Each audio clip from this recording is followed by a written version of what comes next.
বিশ্ব ইজতেমার আখেরি মোনাজাতে আত্মশুদ্ধির প্রার্থনা, দেশবাসীর শান্তি কামনা। প্রথম পর্বের দ্বিতীয় ধাপ শুরু হচ্ছে আগামীকাল।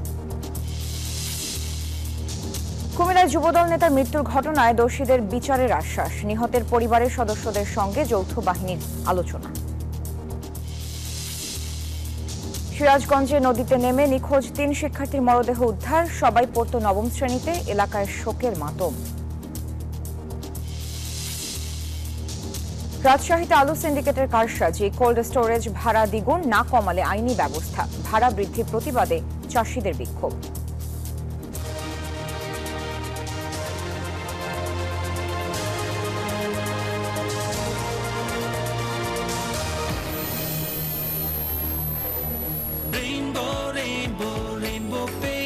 Rainbow Paints, the color of joy. News 24 দেশের সংবাদে সাথে আছি আমি সারা মেহজাবিন। দেখছিলেন সংবাদ শিরোনাম। শব্দের আরেক নাম, একদম ইউনিক স্ট্রাকচারাল ডিজাইনের কসমিক ডোর। এর ওয়াল থিকনেস ও রিপ থিকনেস বেশি থাকা থেকে 50 বছরেরও বেশি। কসমিক ডোর, নিশ্চিন্তে 50 বছর। এবার বিস্তারিত। আখেরি মোনাজাতের মধ্য দিয়ে শেষ হলো 58তম বিশ্ব ইজতেমার প্রথম পর্বের প্রথম ধাপ। আত্মশুদ্ধি, গুনাহ মাফ ও বালা মুসিবত থেকে হেফাজতের প্রার্থনা করেছেন মুসল্লিরা। সৃষ্টিকর্তার রহমত প্রার্থনা ও সন্তুষ্টি লাভের আশায় দুহাত তুলে আকুতি জানান লাখো মানুষ। দেশ ও দেশবাসীর শান্তি সমৃদ্ধি কামনা করেন তারা। কুয়াশার চাদর ভেদ করে পূবের আকাশে রক্তিম সূর্যের উকি। হেদায়েতি বয়ানের মধ্য দিয়ে শুরু হয় বিশ্ব ইজতেমার প্রথম পর্বের প্রথম ধাপের শেষ দিনের আনুষ্ঠানিকতা। পরে পবিত্র কোরআন হাদিসের আলোকে শুরু হয় বয়ান। ভোর থেকেই মানুষের উপচে পড়া ভিড়। 9:30টায় টঙ্গীর তুরাগ নদের পাড়ে ইজতেমার ময়দানে বাংলাদেশের শীর্ষ মুরব্বী, ঢাকার কাকরাইল জামে মসজিদের ইমাম ও খতিব হাফেজ মাওলানা মোহাম্মদ জোবায়ের আখেরি মোনাজাত শুরু করেন, যা চলে দীর্ঘ 30 মিনিট। মোনাজাতে আত্মশুদ্ধি, গুনাহ মাফ, সব বালা মুসিবত থেকে হেফাজত চেয়ে আল্লাহর কাছে প্রার্থনা করেন ধর্মপ্রাণ মুসল্লিরা। ইসলামের পথে প্রতিটি মানুষ যাতে চলতে পারে সে হেদায়েত চান আল্লাহর দরবারে। আল্লাহ তাআলার কাছে আমাদের একটাই চাওয়া যে দুনিয়ার শান্তি, আখিরাতের কামিয়াবি যেন হয়। সকলকে আল্লাহ তাআলা সুস্থতা দান করেন। মনস্কামনা আছে যাতে আমাদের ভবিষ্যৎ জীবনটা আল্লাহ ভালো রাখে। আল্লাহ যেন সবার গুনাহগাতা মাফ করে দেয় এবং দেশকে সুস্থ রাখে। বহির্বিশ্বের ষড়যন্ত্র থেকে যাতে আল্লাহ তাআলা আমাদের বাংলাদেশকে, মাতৃভূমিকে হেফাজত করেন। মূল ময়দানে জায়গা না পাওয়ায় কিছুটা ভোগান্তিতে পড়েন অনেকে, তবে দেশি বিদেশি মুরব্বীদের বয়ানে সে কষ্ট ভুলেছেন। এখন ইসলামের আলো ছড়িয়ে দিতে চান দেশের প্রতিটি কোনায়।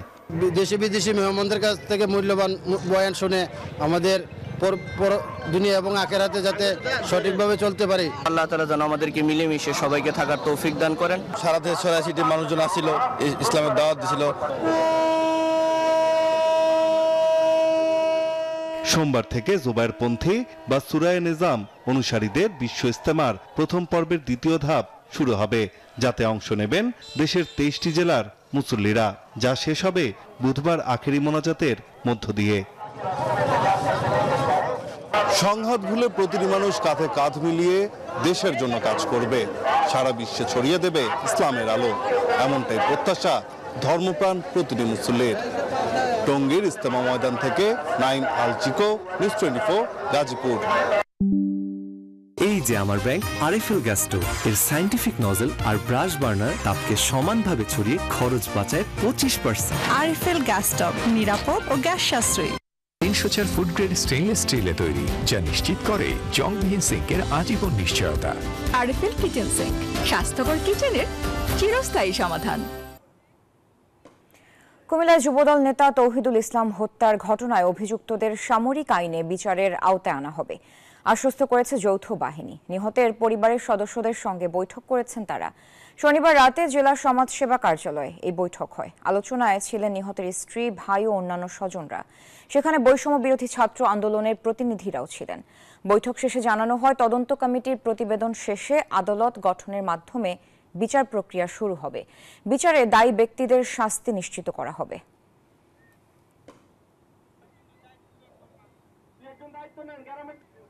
বিজলি কেবলস যে কোনো স্থাপনার বৈদ্যুতিক সংযোগকে রাখে নিরাপদ। এর স্কিন কোটেড ইনসুলেশন সম্পূর্ণ ফায়ার রিটার্ডেন্ট, তাই বিজলি কেবলস নিজেই নিজেকে নেভায়। বিজলি কেবলস, নিরাপদ আজীবন।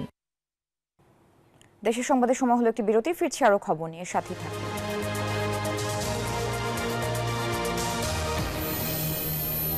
এলো instant milk powder happy cow, যেমন সাশ্রয়ী তেমনি পুষ্টিগুণে ভর।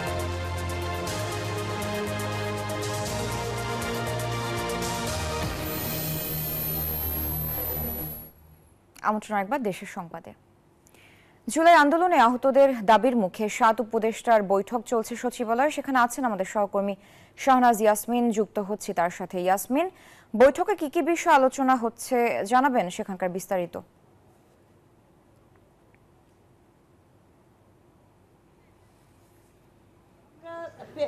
শহীদ পরিবারদেরকে যে সাহায্য করেছি 34.30 কোটি, সেখানে 686 জন পরিবারকে সাহায্য দেওয়া হয়েছে। পেমেন্ট টু ইনজার্ড, যারা আহত, সেখানে 30.21 কোটি, সেখানে 3000। আপনারা চেঁচামেচি করলে আমি আপনাদের সাথে তো চেঁচামেচি করতে পারবো না।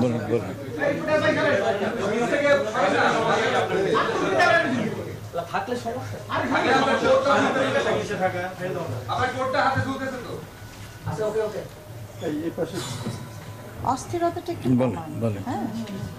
আচ্ছা, টোটাল নাম্বার ইনজার্ড মানে যারা আহত তাদের 3025, 30.21 কোটি। আর আমার মন্ত্রণালয় থেকে, হ্যাঁ এটা জুলাই ফাউন্ডেশনে, আমার মন্ত্রণালয় থেকে আমার ভূমিকা ছিল একটা স্টপ গ্যাপ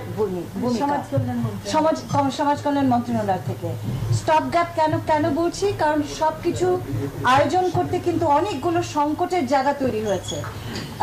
হেলথ মিনিস্ট্রি হিমশিম খাচ্ছে, আমাদের নতুন কি বলে কাঠামো তৈরি হচ্ছে।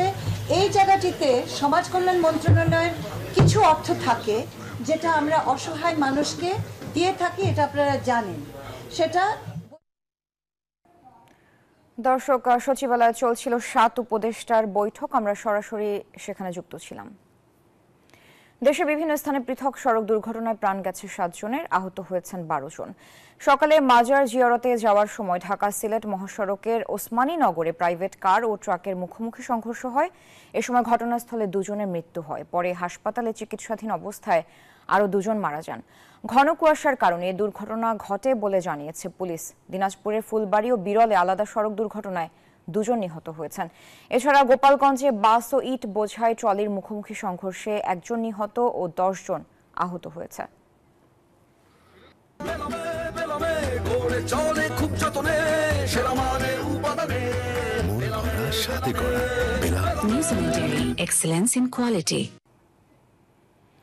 টাঙ্গাইলে আলোচিত বীর মুক্তিযোদ্ধা ফারুক আহমেদ হত্যা মামলায় 2 জনকে যাবজ্জীবন কারাদণ্ড দিয়েছেন আদালত। বিকেলে টাঙ্গাইলের প্রথম অতিরিক্ত জেলা ও দায়রা জজ মোহাম্মদ মাহমুদুল হাসান এ রায় দেন। রায়ে সাবেক এমপি আমানুর রহমান খান রানা, তার ভাই সাবেক পৌর মেয়র শহীদুর রহমান খান মুক্ত, কেন্দ্রীয় ছাত্রলীগ নেতা সানিয়াত খান বাপ্পা এবং ব্যবসায়িক নেতা জাহিদুর রহমান খান কাকুন সহ সকল আসামিকে খালাস দিয়েছেন আদালত। 2013 সালের 18 জানুয়ারি ফারুক আহমেদের গুলিবিদ্ধ লাশ তার কলেজপাড়া এলাকার বাসার কাছ থেকে উদ্ধার করা হয়। গাড়িটা আমার প্রেজেন্ট, আমার ফিউচার, আমার হ্যাপি লাইফ। আইডিএলসি আমার ফাইন্যান্সিয়াল পার্টনার বলেই কার লোন আমার কাছে লাইফ ইনভেস্টমেন্ট। দেশের সংবাদের সময় হলো আরো একটি বিরতি, ফিরছি আরো খবর নিয়ে, সাথে থাকুন। এলো instant milk powder happy cow, যেমন সাশ্রয়ী তেমনি পুষ্টিগুণে ভরপুর। আর এটা নিউজিল্যান্ডের গরুর দুধ। হ্যাপি কাউ, গরুর দুধের স্বাদ সবাই পাক।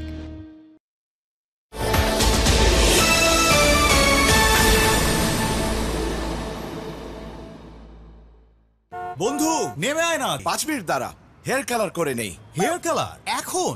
হ্যালো, তোর 5 মিনিট কখনো 5 মিনিটে?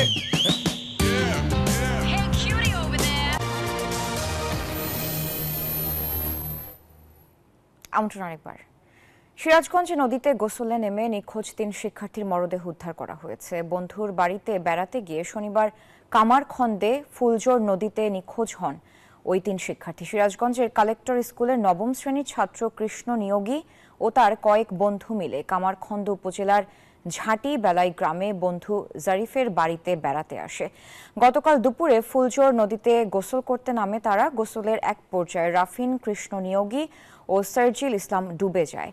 পরে ওই দিন রাতে ফায়ার সার্ভিস কর্মীরা রাফিনের মৃতদেহ উদ্ধার করে। রোববার সকালে আরও 2 জনের মরদেহ উদ্ধার করা হয়। এ ঘটনায় এলাকায় এখন শোকের মাতম।